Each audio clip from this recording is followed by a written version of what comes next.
c'est j'en ai plus que les autres, ça m'augmente. Mais ce don, cette autorité, il le met au profit des autres. Il y a déjà une opposition, une dialectique entre le singulier de l'exceptionnalité et le pluriel, j'allais dire, des bénéficiaires. Donc c'est un concept religieux. Il y a du sacré. Et déjà, c'est un concept qui est trouble parce que Saint Paul est un peu trouble au sens positif. C'est un juif qui a une culture grecque, qui est citoyen romain, qui a été poursuivi des chrétiens, puis qui finalement est devenu très chrétien. Eh bien, il prend un terme grec pour en faire un concept un peu plus personnel et que le monde chrétien, bien sûr, va s'approprier. Pour les Grecs, le charisme, la charis, c'était les dons, la grâce, la faveur.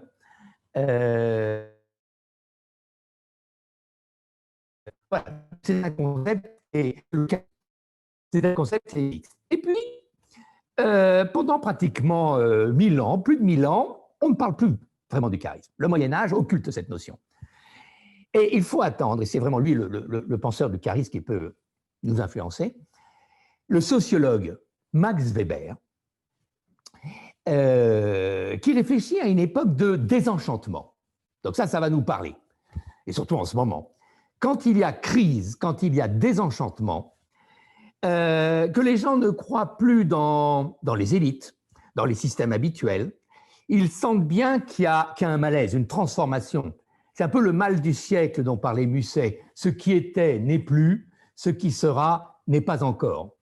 Eh bien, dans des périodes de désenchantement, comme il le vivait d'ailleurs après 14-18, pendant la crise de 29, les gens se disent il n'y a plus de solution. Et Max Weber dit si, il y a le troisième pouvoir, parce que les deux premiers ne marchent plus, n'ont plus d'influence. Le premier pouvoir, c'est le pouvoir traditionnel. Je suis le roi parce que je suis le fils de mon père qui était roi. Le deuxième pouvoir, le plus habituel d'ailleurs aujourd'hui, le pouvoir légal, rationnel. Il y a des lois rationnelles d'élection de majorité typiques dans la démocratie. On sait à quoi s'attendre. Il y a des règles du jeu. Ça ne fonctionne plus non plus. Donc, Max Weber dit, dans des moments où tout paraît obscurci, la crise ne peut être résolue que par un troisième pouvoir, qui est le pouvoir personnel, intuitu personné, un peu mystérieux, qui est lié à la personne même. Il n'y a pas d'héritage, il n'y a pas de loi rationnelle d'élection, il y a ce qu'on a appelé à un moment donné d'ailleurs le facteur X, le coefficient de pénétration dans l'air, le CX personnel. Et donc là, on est relatif à deux notions, l'exceptionnalité, l'extraordinaire. C'est quelqu'un qui est ou qui fait croire qu'il est hors du commun. Le pire ennemi du charisme, c'est la normalité. Quand le président Hollande dit « je serai un président normal », eh bien, c'est exactement ce qu'il ne faut jamais faire en période de crise. Comme disait Einstein, un problème ne se résout jamais au niveau où il a été posé, dans les normes initiales. Il faut changer de paradigme, il faut changer de niveau. Eh bien, c'est ce que fait le charismatique. Il aborde les choses à un autre niveau, avec une autre perspective. Il a quelque chose qui fait qu'il est hors de la norme, hors du quotidien, hors des standards. Il faut réfléchir sur le mot crise, d'ailleurs. D'où vient le mot crise? La racine CR, crise, cribler. On le retrouve d'ailleurs dans discerner, dans cribler. La crise, c'est un manque de discernement. C'est un manque de lucidité. Et sur quoi? Sur le réel. Et on verra que le charismatique, un de ses courages, c'est d'avoir la lucidité de ne pas nier le réel, d'accepter le réel.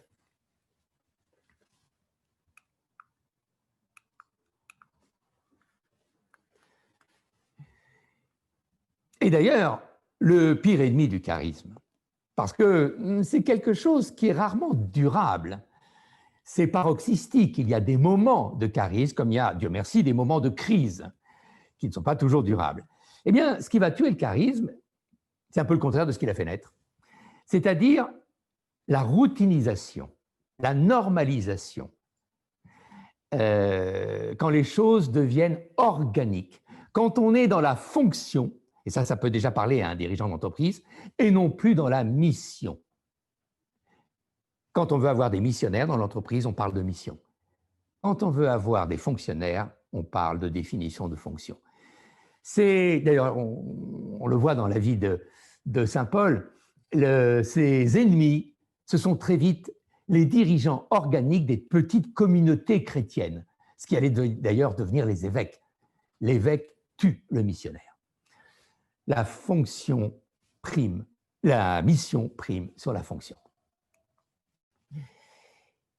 Première idée, peut-être la plus forte, sur laquelle il faut réfléchir. Pour moi, il n'y a pas de charisme sans intensité, sans feu. On va travailler le feu, d'ailleurs, sur 3 dimensions. Le feu, c'est ce qui réchauffe, qui le feu, c'est ce qui peut brûler aussi, c'est la présence magnétique. Et le feu, c'est ce qui éclaire, et on verra, c'est l'aura. Mais le vrai problème de l'intensité, bien sûr qu'on a tous envie d'être intense, on sait bien qu'une crise ne se résout pas de façon mollassonne.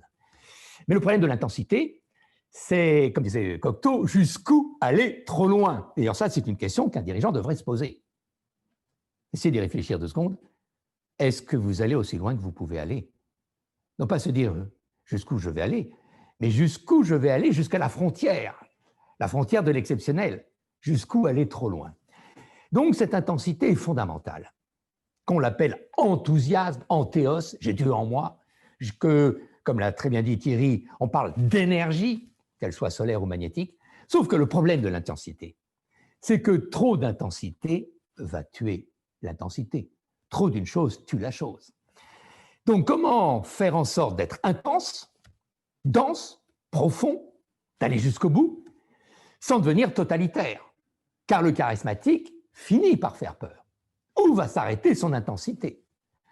Et c'est là où je vous propose une réflexion assez personnelle, mais qui s'inspire du passé grec de saint Paul, donc de la dialectique. Je vous propose une réponse dialectique. Pour que votre intensité soit acceptable, ayez toujours une double intensité, la deuxième pouvant contrebalancer la première. Le charisme est une force, une puissance intensive, mais elle doit être, et je pense à un livre de Changeux il y a quelques années, le manager alternatif, comme le courant. Pour que ça passe, il faut qu'il soit alternatif. Dès que vous serez dans un domaine d'intensité, commencez à réfléchir à ce qui va le contredire. Soyez en quelque sorte paradoxal. Votre intensité, si elle est, comme disait Marcus, unidimensionnelle, elle est morte. Trop d'une chose tue la chose. La vie, c'est la variété. Elle n'est plus vivante. Elle est mortifère. Tout système constant est un système mort. Loi générale de la vie, loi générale du théâtre. Eh bien, c'est la dialectique, c'est l'alternative, c'est les paradoxes, c'est les contradictions, c'est la dialectique grecque qui va vous aider à vendre votre intensité. Et on va travailler quelques intensités contradictoires. Par exemple, la première, c'est la puissance, c'est la force. Ce qu'on peut appeler le yang, on peut dire des valeurs masculines. Non pas qu'il n'y ait pas de force chez les femmes, mais disons qu'elles ne mettent pas forcément ça comme valeur numéro 1. Eh bien, cette masculinité ne sera acceptable que si vous la faites contrebalancer par une féminité. Et je dis souvent, tous les héros pleurent. Ils acceptent une forme de vulnérabilité. Ils acceptent une forme de compassion. Première dialectique, le yang et le yin, le masculin et le féminin. Autre dialectique importante, votre singularité, votre exceptionnalité qui va vous rendre quelque part solitaire. Mais en même temps, le collectif. Avoir en tête un projet de dépassement collectif, de bénéficier à la cité, de bénéficier à la cité. On verra aussi la dialectique du temps et de l'espace. On verra tout à l'heure la dialectique du fond et de la forme. Plus vous réfléchirez, à vos intensités, et on peut prendre quelques secondes déjà maintenant, quelles sont vos 3 intensités sur lequel vous vous appuyez le plus dans votre management? Je vous laisse réfléchir. Sur quoi vous mettez le paquet? Ça peut être vos atouts. Eh bien, inversement, quelles sont les 3 forces opposées que vous avez intérêt à mettre en place? Par exemple, j'ai un client qui me dit « ma force, c'est d'être au contact de mes équipes. Je suis en accès direct. » Et on verra que la proximité, c'est quelque chose qui est très présente dans le charisme.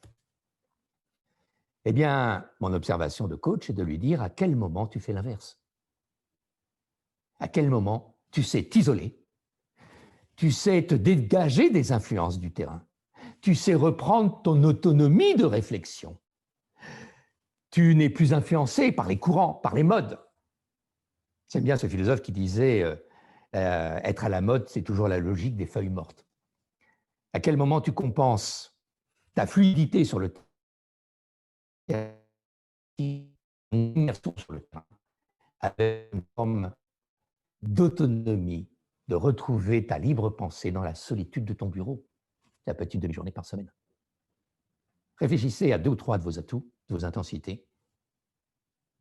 Et maintenant, mettez à côté de vos 3 mots 3 atouts totalement opposés. Je suis dans la puissance. À quel moment je suis dans une forme de vulnérabilité ou de compassion à la vulnérabilité des autres? 3e idée du charisme, après l'intensité, acceptable que si elle est dialectique, qu'elle fonctionne par couple. Alors quand je dis couple, d'ailleurs, ce n'est pas forcément en même temps. Macron avait un début, j'allais dire, de dialectique charismatique avec son en même temps. Sauf que c'était un en même temps, ou c'est un en même temps au même niveau. J'avance et je freine. Non. L'alternative ne se met pas au même niveau. Il y a un niveau où j'aurai une forme d'intensité, il y aura un autre niveau où j'aurai une intensité opposée. On va le voir d'ailleurs tout à l'heure. 3e idée après l'intensité et l'alternative des intensités, c'est l'adaptation au contexte. C'est la flexibilité. Le charisme, et je pourrais peut-être mettre ça en premier, avant d'avoir des qualités personnelles, c'est quelqu'un qui a une intelligence de situation. Il sait ce que les situations ont de spécifique, on le voit bien dans la crise, et ce qu'elles doivent appeler comme caractéristique du chef, du manager. Et le contexte, on va le voir dans le temps et on va le voir dans l'espace. D'abord, je reprends cette notion d'intensité. L'intensité, je vous propose un outil très concret pour la mesurer. Et il y a plusieurs notions qui peuvent y aider, mais j'ai envie de vous faire réfléchir sur le 3 et le 4. À quel moment vous serez un homme, une femme du 3? À quel moment vous serez un homme, une femme du 4? Peut-être que si je m'intéresse à ces 2 chiffres, c'est que, étant d'origine grecque, je sais que les Grecs avaient une phrase « à 4 commence toujours l'infini ». Et je rajoute « la tolérance s'arrête à 3 ». Ce qui est digeste, la digestion de votre intensité, s'arrêtera à 3. Et ça, pour moi, c'est la concentration. Votre force, votre intensité a besoin de concentration. Les choses essentielles, essayez qu'elles ne dépassent pas 3 dans votre programme. C'est les 3 priorités, si on parle de gestion du temps. Les grands concepts, vos valeurs d'entreprise, qu'elles soient ternaires, plus que quaternaires, quitte à faire d'ailleurs des arborescences de 3, à sous-diviser en 3. Liberté, égalité, fraternité. De Gaulle aimait bien le style ternaire, comme Chateaubriand. Vous illustrez une idée, pas plus de 3 exemples. Pas plus de 3 objectifs à vos collaborateurs. Pas plus de 3 critiques en période de crise. En général, une critique à son gosse, « Ok, papa, je peux me refaire ».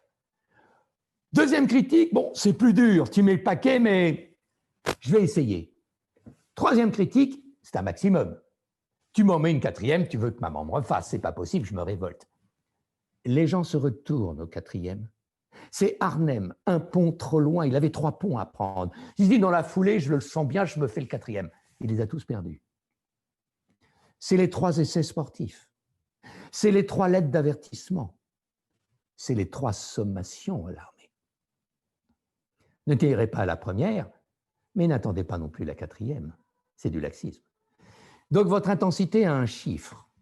Si vous concentrez sur 3 unités, que ce soit des critiques, des objectifs ou autres. Maintenant, c'est vrai aussi, mais c'est plus dangereux, c'est plus lourd, que l'endurance, la saturation, l'universalisme de vos concepts ont besoin du 4. Mais j'insiste, le 4, c'est lourd. On n'en fait pas très souvent. Quand vous voulez qu'un message soit universel, c'est les 4 évangiles, dont je m'aperçois, dans d'autres séminaires d'ailleurs, où je fais utiliser les intelligences multiples, qui ont été faits pour 4 formes d'intelligence, qui ont besoin de 4 messages. Les grandes histoires ont 4 personnages. Porthos, Aramis, D'Artagnan. 4, c'est les 4 points cardinaux. Quand vous voulez rendre quelque chose lourd, indépassable, on n'y revient plus, c'est la totale. Mais il ne faudra pas le faire souvent. Utilisez le 4, le 40, le 400. C'est les 400 coups. C'est couper les cheveux en 4. C'est Ali Baba et les 40 voleurs. D'ailleurs, quand on veut dire qu'un indice représente l'ensemble de l'économie française, on parle du 4-40. Donc, pour synthétiser les deux, je dirais, dans l'espace, en général, quand même rester sur le 3. Préférez la concentration des priorités, ciblées. Le 4, bien sûr, il y a l'universel, mais utilisez-les surtout dans le domaine du temps. Et c'est la définition, pour moi, de l'endurance. Tant qu'on n'a pas fait une chose 4 fois, on ne l'a pas faite. Quand j'avais des équipes commerciales, et un commercial me disait, tu sais, j'ai essayé ce client de le prospecter, ça n'a pas marché. Je lui demandais jamais comment, pourquoi. Je lui disais, combien de fois il t'a dit non? Ben, 2-3 fois. Il t'a pas dit non. Tant qu'il t'a pas dit non 4 fois, il t'a pas dit non, t'y retournes. Et les gens, en général, craquent au 4e. Car quand vous savez demander 4 fois la même chose, revenir 4 fois sur un même sujet, les gens se disent, c'est la pile du Racel. Il est formaté. Il va y passer la nuit. 3 dans l'espace, c'est la concentration. 4 dans le temps, c'est l'endurance, c'est la saturation. L'intensité, et c'est une autre forme d'exemple que je vous propose, c'est le sentiment d'urgence. Même si je ne dis pas qu'il faut donner l'impression d'aller vite, il faut que vous ayez en vous-même ce sentiment qu'une vie ne suffira pas à faire tout ce que vous avez envie de faire. Tellement vous vous sentez riche de potentialités, vous et votre environnement. D'ailleurs, la crise, qui est un manque de beaucoup de choses, aspire au charisme, qui est un apport de beaucoup de choses. Et ça, il faudra maximum une vie pour y arriver. Donc, toujours cette notion de délai, d'échéance et d'urgence, sans forcément se précipiter sur le plan de la forme. C'est une intensité de fond. 3e idée, il y a dans l'intensité l'effet de surprise. Surprenez votre monde. On verra tout à l'heure, vous allez toujours éviter de montrer, vous, votre surprise. Mais une forme d'emprise, c'est la surprise. C'est-à-dire que vous allez essayer de dévancer certaines choses. Souvent, les charismatiques, ce sont ceux qui comprennent les attentes de leur environnement, mais qui savent les traduire un peu avant les confrères et les autres, qui prennent toujours l'initiative, qui ont un coup d'avance. Certains me font analyser Trump, l'actualité en parle. C'est vrai qu'il essayait toujours de faire l'événement. Et les médias américains, qui ne lui étaient pas favorables, étaient quand même obligés de suivre son tempo, son rythme, ses effets de surprise. Et le dernier, enfin, un des exemples d'intensité, c'est cette notion d'antéos. Quand vous faites les choses, ce qui mérite d'être fait, mais mérite d'être bien fait. Je rajouterais, mérite d'être fait de façon intense. Vous avez le feu chez vous, dans votre appartement ou dans votre bureau. On posait la question à Cocteau et on lui dit, tu as 1 seconde pour emporter quelque chose, pour sauver quelque chose de ton bureau, de ta maison qui brûle. D'après vous, qu'est-ce qu'a répondu Cocteau? Qu'est-ce que vous auriez envie de répondre? Ça brûle chez vous, qu'est-ce que vous emportez? Il y a le feu. Et Cocteau répond, j'emporte le feu. Eh bien, c'est ça la densité. Faites moins de choses, mais plus intensément. Et ça, le charismatique l'a compris. Il va souvent d'ailleurs parler d'astres, de météores.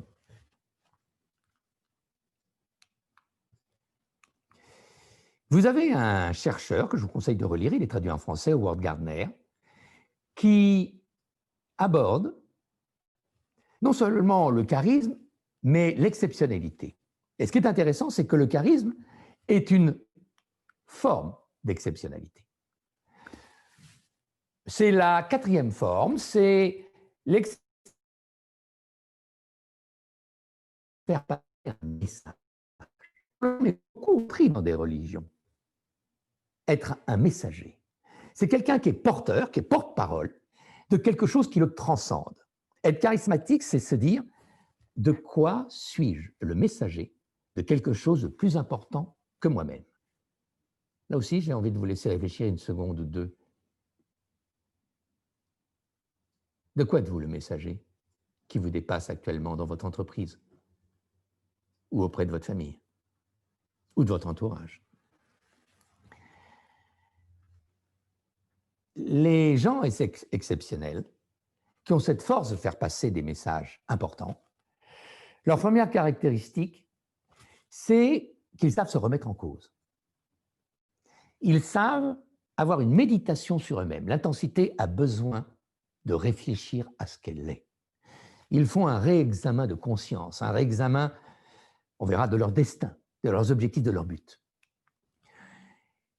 Ce sont aussi des personnes qui vont réexaminer un des fondements de la puissance, c'est-à-dire leurs points forts, leurs atouts. Si je vous demande au débeauté, si un journaliste vous demande au débeauté, quels sont les 2 ou 3 atouts qui vous font réussir dans la vie, est-ce que vous êtes capable de les dire sans réfléchir? C'est indispensable. C'est une réflexion à avoir. Elle prend du temps au début, elle vous permet de gagner du temps à la fin. Quelles sont les 3 ressources clés qui vous font réussir? Et l'exceptionnalité, c'est la résilience. Ce ne sont pas forcément des gens géniaux, mais ce sont des gens qui résistent à l'adversité. Parce qu'ils ont une intensité. C'est un des 2 courages, d'ailleurs, dont parle Jean Kelevitch, c'est le courage de la fidélité à ses engagements initiaux. Ils savent être et durer. Donc, après l'intensité, je développe la complexité par la dialectique, j'en ai parlé. Pour être dialectique, je vous invite à avoir ce type de raisonnement tel que vous le voyez affiché. C'est-à-dire que quand vous allez vous intéresser à une dimension, par exemple de votre autorité, de votre style de management, vous vous interrogez, vous vous réexaminez. Par exemple, suis-je un homme d'action? Suis-je un homme de réflexion? Quand vous allez réfléchir à une intensité, réfléchissez toujours avec 4 quartiles, 4 cadrans. Pour une intensité, pour bien l'identifier, vous avez besoin d'abord d'identifier ces 2 cadrans de modération. La rigueur, c'est modéré, c'est positif. La tolérance, c'est modéré, c'est positif. Par contre, il y a aussi 2 cadrans qui sont extrêmes. Et s'il faut être intense, je n'ai pas dit qu'il faut être extrémiste. Jusqu'où aller trop loin, ce n'est pas aller au-delà de ce qu'il faut. Donc les 2 cadrans extrêmes, trop de rigueur, c'est la tyrannie, trop de tolérance, c'est le laxisme. Définir à une intensité, c'est définir toujours à ces 4 variantes. Et l'idée de base, c'est d'alterner toujours entre les 2 variantes modérées. Autrement dit, c'est l'alternance de 2 modérations vécues intensément qui fera votre charisme. Quand on aura fini cette intervention, je vous invite à définir des axes dialectiques. Ces 4 cadrans forment un axe, qu'on appelle un axe dialectique de réflexion. Et dans l'idée que vous vous faites de votre management, de votre style, de ce qu'a besoin votre entreprise, essayez d'identifier un certain nombre d'axes dialectiques et de définir les 4 cadrans. Et ça va donner un CIR7. CIR7 veut dire, c'est un agrégat de mots, 7 comme concept, CIR comme circulaire. Le concept, le CIR7 est un concept circulaire, c'est-à-dire que en réfléchissant à un certain nombre d'axes dialectiques formés de 4 cadrans, 2 modérés, 2 extrêmes, vous allez définir une espèce de map-monde de concepts circulaires et par un système d'auto-questionnaire, de questions que vous allez vous poser, vous allez vous définir à chaque fois, par exemple sur l'axe, prenons de l'autonomie et du libéral ou du tyrannique, ou de l'autoritaire, vous allez vous définir 10 questions. Si vous répondez du même côté, ce n'est pas rigoureux que vous êtes, c'est autoritaire, c'est tyrannique. Si vous faites 5 et 5, on est dans une belle intensité dialectique. Il y a un moment où je sais bien être tolérant, et puis 50% du temps, plus tard, après, je sais bien être tolérant. Le danger en dialectique, c'est d'être 0 et 10. Et la grue dialectique que vous voyez ne fonctionne plus. Car votre intensité doit se nourrir de ce type de grue. Votre intensité, c'est dans les 80%. Par exemple, à 80%, à ce moment-là de mon management, je veux être dans l'action. Eh bien, pour être dans l'action, pour accepter de bâtir mon majeur, je vais réfléchir, et quelquefois même avant, à son contrepoids dialectique, à ma mineure. Prenons un exemple. Je vous demande, est-ce que vous êtes un homme d'action ou de réflexion? Je vous mets ce qu'on appelle, et c'est un facteur de crise d'ailleurs, sur un plan macroéconomique, je vous mets face à une double contrainte, double bind. Vous savez bien que si vous répondez par un des deux, si vous êtes unidimensionnel, non seulement votre charme et votre charisme va tomber, mais vous allez apparaître comme totalitaire.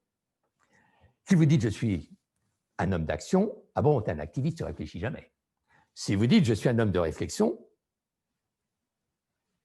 tu ne passes jamais aux actes. Tu es un inactif, contemplatif. En dialectique et en charisme, vous aurez toujours intérêt à réfléchir à son contraire dialectique, les 20%, quand vous voulez préparer les 80%. Faisons un exercice ensemble. Je vous dis, je suis un chasseur de tête, je vous dis, monsieur le dirigeant, vous êtes plutôt un homme d'action et de réflexion. Admettons, je dis bien admettons, que votre majeur soit dans l'action. Essayez de bâtir votre phrase où vous allez vendre votre majeur par son mineur. Ça pourrait donner quoi?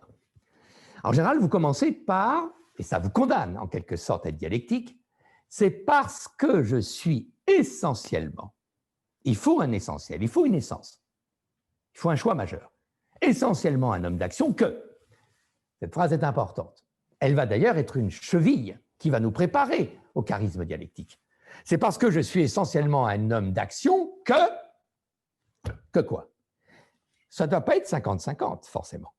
Ça peut rester minoritaire, mais suffisamment présent pour que l'essentiel tienne. C'est parce que je suis essentiellement un homme d'action que j'aime réfléchir à ce que je vais faire et que j'aime réfléchir aux conséquences de ce que j'ai fait. Votre majeur reste majeur, vous êtes un homme d'action, mais justement, vous vous nourrissez de vos contradictions et c'est votre paradoxe qui fera votre magnétisme. J'aime beaucoup cette phrase de De Gaulle dans Le fil de l'épée, où il parle d'ailleurs de formes de charisme qu'il appellera tour à tour le prestige et le magnétisme. Il dit le magnétisme vient du contraste, et j'aime beaucoup cette notion de contraste, qui est un autre mot pour la dialectique, entre votre puissance intérieure, et là c'est votre majeur, et la maîtrise de soi. Votre magnétisme vient du contraste entre votre puissance intérieure et votre maîtrise de vous. C'est toute la dialectique.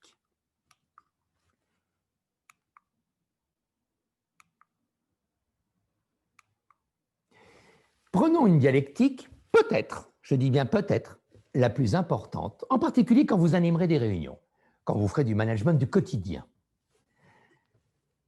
Sur quoi, pendant cette réunion, pendant mon animation, et quels que soient les incidents qui peuvent arriver, sur quoi je vais être finalement rigoureux et finalement tolérant? Je vous laisse réfléchir. Je suis tolérant sur le fond. Alors, on va définir tout à l'heure un peu plus ce qu'est le fond. Ou je suis tolérant sur la forme. Ça paraît pratiquement évident. Attention aux évidences. La plupart d'entre nous, nous allons dire qu'il faut être plutôt tolérant sur la forme et rigoureux sur le fond. Et c'est une catastrophe. Et c'est typique des cultures françaises. Nous sommes très décontractés sur la forme. Couper la parole, arriver 10 minutes en retard, ne pas tenir ses engagements de rendez-vous, les reporter, ça n'affecte pas les dirigeants. Par contre, sur le fond, si vous ne pensez pas comme moi, et en général comme la charte de valeurs que je me suis fait un plaisir de mettre en place, je ne peux pas travailler avec vous. Eh bien, la dialectique de la rigueur et de la tolérance, telle qu'elle est en particulier bien illustrée par les démocraties, c'est exactement l'inverse. Soyez rigoureux sur la forme. Et c'est ce qu'on appelle les règles du jeu. C'est ce qu'on appelle le code électoral. Il y a souvent 6000 pages de code électoral.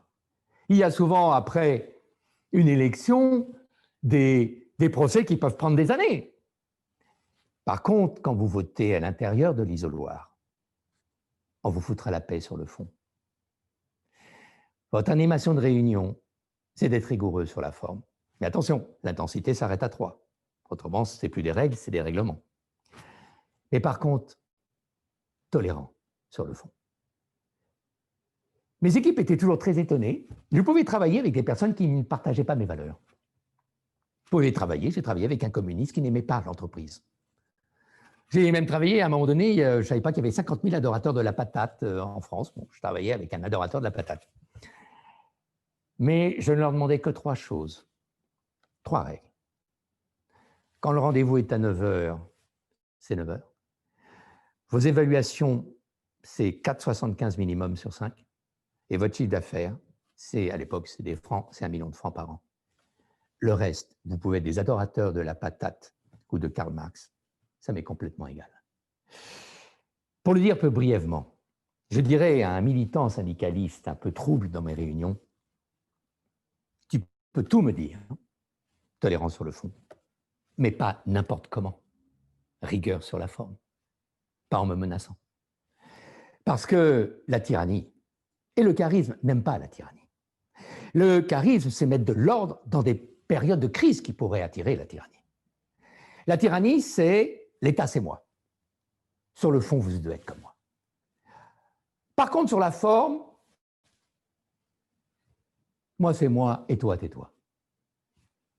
Je te demande de faire des choses, mais moi, je fais l'inverse. Voilà une des plus belles dialectiques qui soit, y compris pour le charismatique. Il doit se donner quelques règles du jeu sur lesquelles il ne déroge jamais.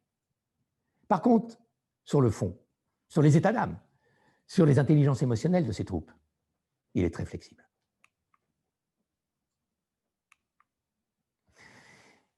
Terminons sur cette 3e grande caractéristique et qui fait passer l'intensité, la flexibilité. Vous êtes intense, vous n'avez jamais peur de l'intensité. Cette intensité, elle est alternative, elle sait se compenser elle-même, elle sait se contrôler elle-même. Mais dans quelles circonstances, et c'est cette 3e idée, elle va être flexible dans le temps et dans l'espace. Dans le temps, ce sont les circonstances. C'est un mot d'ailleurs que De Gaulle emploie beaucoup dans Le fil de l'épée, qui est un ouvrage clé en matière de charisme. Tout dépend des circonstances. Un mot-clé qu'on réintroduit d'ailleurs depuis quelques années, c'est le kairos. K-A-Y-R-O-S. Le charismatique, c'est un homme des circonstances. En tout cas, il va le faire croire. Mais pour le faire croire, il faut savoir aussi repérer les circonstances. Être sensible au cycle, aux allers-retours. J'aime beaucoup cette phrase de Léonard de Vinci qui disait « Toute vie est serpentine ». D'ailleurs, le vivant, c'est un cycle, avec des temps forts, des temps faibles. Que ce soit la voix, que ce soit des cycles Kondratiev en économie, le vivant, c'est le contraire du linéaire. C'est le cyclique. Donc, il faudra repérer les circonstances en permanence. Est-ce que c'est le moment d'y aller? Est-ce que c'est trop tôt? Est-ce que c'est trop tard? Souvent, les dirigeants que je coach utilisent de bons outils. Alors, qu'est-ce qui ne va pas? Ils ont l'efficacité. Je rappelle, l'efficacité, on l'a un peu fait avec la concentration, c'est avoir le meilleur effet avec le minimum d'investissement. Mais s'ils ont l'efficacité, ils n'ont pas l'efficience. Alors, je reprendrai l'efficience.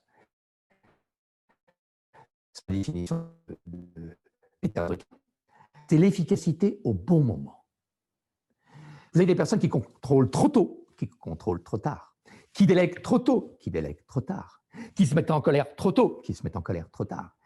Donc, avant de me dire qu'est-ce que je vais faire, quelle intensité je vais y mettre, à quel moment surtout je vais le faire. Voilà une courbe qui pour moi est indispensable dans une réflexion charismatique, de mes approches charismatiques. C'est de réfléchir à cette courbe qui a beaucoup de noms d'ailleurs, on la retrouve dans tellement de domaines. C'est la courbe du changement, c'est la courbe du progrès.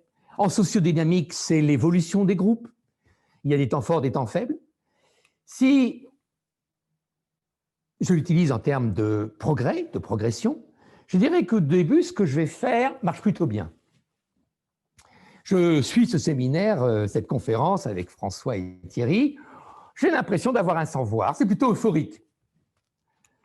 Mais patatras, deuxième étape, je commence à mettre en pratique. Ah, c'est tout sauf évident. Ah, ça commence à être confus dans ma tête. Ça a même des effets souvent pervers. La mise en pratique d'un savoir entraîne souvent une régression. L'acceptation d'une régression est fondamentale dans le charisme. Les charismatiques ont souvent des temps faibles qui vont accepter, que moi j'appelle les traversées du désert. Tous les grands personnages charismatiques ont prouvé leur résilience à travers des traversées du désert.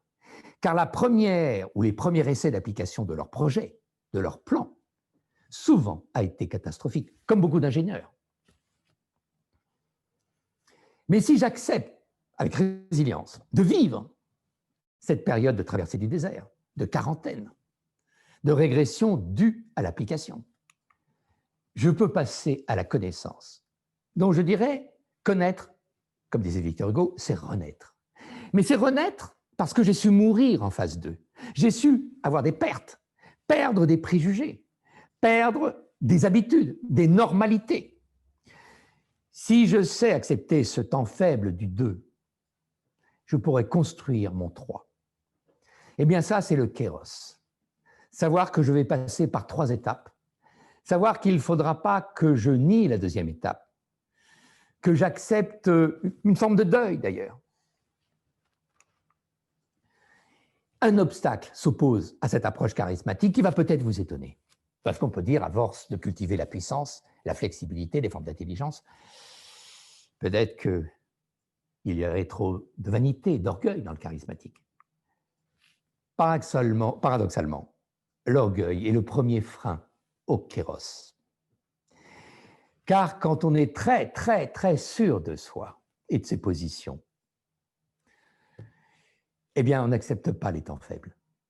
Un manager qui sort de séminaire aura beaucoup de mal à expérimenter par un jeu d'essais-erreurs qui va inévitablement entraîner des errances. Il va le cacher à ses troupes.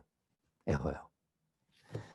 Qu'il utilise au contraire l'environnement et l'aide de ses troupes pour dire qu'il met en place, en expérimentant, un certain nombre d'idées nouvelles. L'orgueilleux a beaucoup de mal à changer parce qu'il croit que sa position d'origine est intangible. Ça a réussi, il n'y a pas de raison que ça ne réussisse pas. Donc en général, il reste au niveau d'un savoir, qu'il se garde bien de mettre en pratique, parce que là, on verrait que la réalité est un peu plus trouble. La flexibilité, après l'avoir dans le temps, il faut l'avoir dans l'espace. Et les charismatiques ont un rapport très spécifique avec l'espace. Ce sont des gens de l'espace, ce sont des gens de la frontière, ce sont souvent des gens un peu marginaux. Beaucoup de personnalités charismatiques, et sur le plan historique, c'est même confondant, ce sont des personnes qui viennent de la périphérie. Alors c'est vrai que le concept avec Guy Lui et d'autres aux États-Unis est de nouveau à la mode, mais c'est un très vieux concept du charisme. Les charismatiques sont souvent des marginaux. Ils viennent des marges, ils ne sont pas du centre. Je rappelle que Napoléon, à un an près, n'était pas français, mais italien. Je rappelle qu'Alexandre, qui propage la culture grecque, n'est pas grec, il est macédonien. Et souvent des marges qui sont réputées un peu frustes par les centres. Pour un grec, le macédonien, c'est l'homme des montagnes, c'est un peu barbare. Les grands conquistadors, Cortés et Pizarre, ont un point commun, ils viennent d'Extrémadour, qui en espagnol veut dire l'extrémité. C'est l'extrémité récemment conquise de l'Espagne sur les morts. Ça veut dire qu'étant au bord, mais pas au centre, je sais regarder le centre avec une perspective que les gens de l'intérieur n'ont plus. Une perspective originale, excentrée, et on verra qu'être excentrique est indispensable dans les crises pour faire preuve de créativité.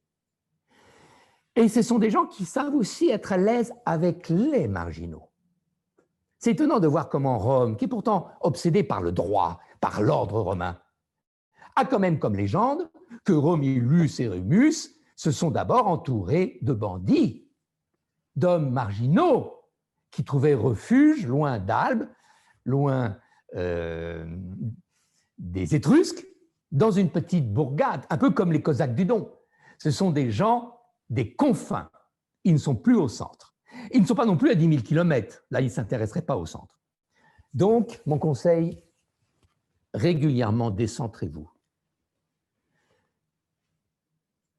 Quittez un peu votre culture d'origine. L'ennemi du charisme, c'est le temps. L'amour du charisme, c'est l'espace. Il faut beaucoup réfléchir à cette phrase. En d'autres temps, je pense à Bergson, des philosophes qui ont réfléchi. Et j'aime beaucoup cette phrase de Bergson, « Le temps contraint, l'espace libère ». Vous libérez les énergies, les vôtres et celles de votre environnement, les énergies de votre entreprise, les énergies du pays. Si vous savez préférer en général l'espace au temps. Les charismatiques n'aiment pas le temps. Et en particulier, nous verrons, on peut le voir maintenant, que les deux dimensions du temps sont les fondements du harcèlement, sont des fondements de la contrainte pour la contrainte. Le premier, c'est le passé. Souvent, les crises sont là parce qu'on veut revenir toujours aux recettes du passé, aux héritages, aux normes habituelles. Les charismatiques, en général, ont une croix sur un passé. Pas forcément, d'ailleurs, un passé très, très lointain. Ils vont mythifier le passé des pères fondateurs de l'entreprise, du pays. Non, un passé plutôt à court terme. En général, celui de mon prédécesseur ou celui de mon père. C'est le meurtre du père. Les charismatiques sont souvent des personnes qui aiment l'espace parce qu'ils vont se refaire une nouvelle virginité ailleurs. Parce que le passé leur a été négatif. Et en général, le passé est représenté en psychologie par le père, par le prédécesseur. 90% des charismatiques ont un problème avec le père, avec le prédécesseur. Ce sont souvent des orphelins. Ce sont souvent des gens qui ont été battus par le père, ou que le père a quitté très vite, ou que le père méprisait la mère, qui n'avait pas le même statut social. Je pense à Robespierre, séparé de sa fratrie. Je pense à Napoléon, qui était l'enfant le plus battu de sa mère étant enceinte quand ils étaient proscrits par les paolistes. Et elle ne voulait pas de cette filiation. Elle rejetait son enfant. Ce sont des gens qui se sentent très vite, qui sont illégitimes. Alexandre le Grand n'est probablement pas le fils de son père. Sa maman était une prostituée religieuse qui était déjà enceinte le jour du mariage. Donc, ce sont des gens qui se sentent bien, qui ne sont pas légitimes dans le temps. Ne cherchez pas votre légitimité du passé. Quand il n'y a plus rien, oui, on le fera. Mais ils préfèrent l'expérimentation de l'espace à la légitimité du passé. Ce sont des gens qui vont dépasser le père, renier le père, et pour ça, il faut bien s'appuyer sur quelque chose, ils vont s'appuyer sur l'espace. Et en général, un des espaces, c'est même l'espace de l'ennemi. Ce sont souvent des personnes qui vont faire entrer dans leur camp des gens des confins, des gens qui sont même au-delà de la frontière. Ça peut être des barbares. Alexandre le Grand oblige 10 000 de ses soldats à épouser des Perses. Mais le Perse, pour un Grec, c'était pire que l'Allemand pour un Français pendant l'entre-deux-guerres. Lui-même épouse Roxane. C'est Saladin qui respecte tellement Richard Cœur de Lion pendant les croisades que quand Richard Cœur de Lion est malade, il lui envoie son médecin. Il attend qu'il guérisse pour reprendre la guerre. Ce sont des personnes qui n'hésitent jamais à tendre la main vers l'hétérogène, vers ce confin, vers même au-delà des confins. Ils se nourrissent de l'étranger, ils se nourrissent du benchmarking, si j'emploie un langage d'entreprise. Prenons le cas de Bouygues, c'est intéressant parce que le fils aîné qui devait prendre la succession du père Bouygues fondateur, il n'a pas tenu le coup un an. Et Martin Bouygues, qui était justement le deuxième, qui ne voulait pas forcément être dans la lignée du père et reprendre la succession du père qui a été voir ailleurs, c'est lui qu'on a rappelé. C'est lui qui a tenu le choc. Donc rappelez-vous cette phrase, plutôt que le temps et le retour systématique au passé, qu'on ne fera qu'en dernier recours, préférons toujours la main tendue vers l'espace. Et je vous proposerai tout à l'heure quelques exemples. J'ai dit qu'il y avait deux dimensions harcelantes du temps. La première, c'est le passé. La deuxième, c'est la vitesse. Et si j'ai dit que le charismatique a un sentiment d'urgence, il se garde bien de marcher vite, de parler vite, d'avoir des gestuels saccadés rapides. Il donne toujours une impression de tranquillité parce que la vitesse est un des facteurs de stress numéro 1. D'ailleurs, pour stresser quelqu'un et le harceler, il n'y a rien qui va. Et depuis toujours, et tu as 5 minutes pour tout réparer. Remettre quelqu'un sur son passé, lui demander en très peu de temps de redresser le tir, c'est les deux fondements du harcèlement. Donc, vous allez essayer en général de faire comme les troupes d'élite. Je pense aux Scots Guards, je pense à la Légion étrangère. On fabrique des gens de l'exceptionnalité par le contraire du temps. Ton passé, je ne veux pas le connaître. Je ne veux pas savoir les erreurs que tu as faites avant de travailler avec moi. Et tu vois, chez nous, on marche lentement. Parce qu'on sait souvent que dans les situations d'urgence, on n'a qu'un coup. One shot. On rassure les gens par le ralenti et par l'évitement du passé et par la priorisation de l'espace. Et on verra des outils d'espace. En particulier, on verra l'espace de choix fait partie des outils, l'espace de lien fait partie des outils. Dernière idée sur l'espace, après les confins, c'est l'espace des apôtres. C'est vrai que les charismatiques ont un art consommé pour savoir s'entourer. Donc, la première réflexion que je vous conseille de faire, vous pouvez essayer d'esquisser pendant que je vous parle, c'est votre carte relationnelle actuelle. Prenez une feuille de papier, essayez de le faire, même si c'est un petit brouillon pendant que je parle. Feuille de papier et au milieu, vous vous mettez petit bonhomme, je suis au centre. On va s'arrêter à 3 personnes, mais bien sûr, chez vous, vous pourrez le faire un peu plus.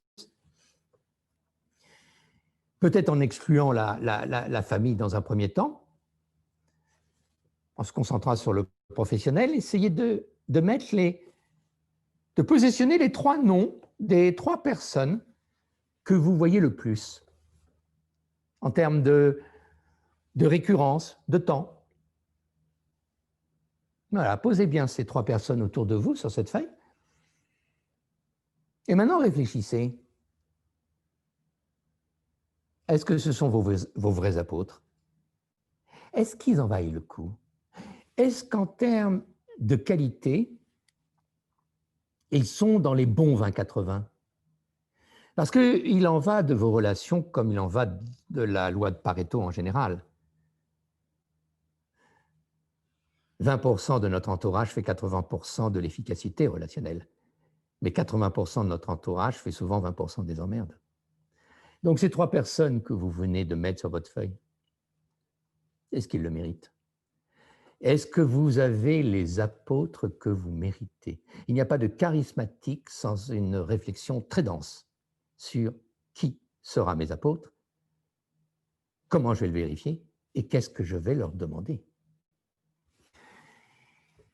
Réflexion sur votre carte relationnelle. Et donc là, pour conclure là-dessus, je vous dirais, ayez un projet de refondre votre carte relationnelle. Et ça régulièrement. Ai-je la carte relationnelle de mon charisme? Réfléchissons d'abord, qu'est-ce que je priorise? La base ou l'élite? On serait tenté de dire, et par certains côtés, c'est pas faux, aussi à l'image de son entourage, que les grands s'entourent de grands.